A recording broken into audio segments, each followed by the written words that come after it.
Now, where are we heading right now? We're headed up to Burgaw, North Carolina, about half an hour north of Wilmington.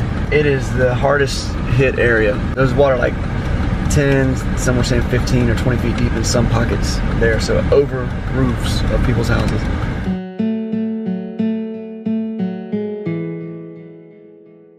In September of 2018, our nation was hit with a huge storm. Everybody's heard about Hurricane Florence. It's just going to be a relentless pounding for hour after hour after hour. Boy, the situation's just getting worse by the second. And there is still so much of this storm to weather. The Wilmington, North Carolina area was hit just terribly. And you were saying that there's a neighbor over there. So this neighbor right over here, she was airlifted out, and the one across the street this direction was airlifted out by the Coast Guard. They have horses that had to be 2 ponies were airboated out, and the others they would lead by boat to higher ground so they didn't drown. So how deep would the water be right now where we are? Where we are right now would probably be, right up to the dashboard or the halfway through the windshield of this car. As the news cycles have ended, the question around the nation is, how is Wilmington and how are the surrounding areas?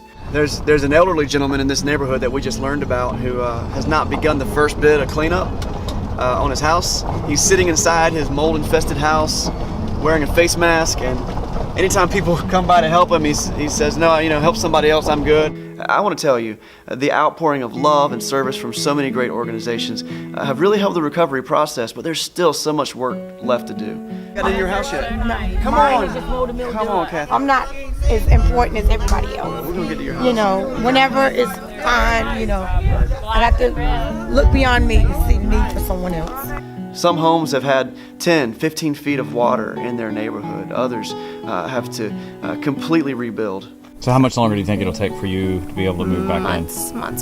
We're hoping, since we didn't get water upstairs, as long as we can keep the mold down and get it controlled, to eventually be able to live upstairs in the 2 baths and bedrooms we have upstairs. So yeah, that's what we're hoping eventually. And as you see the piles of people's belongings and all of their lives' work on the side of a street, we realize that we can't fix it with just money.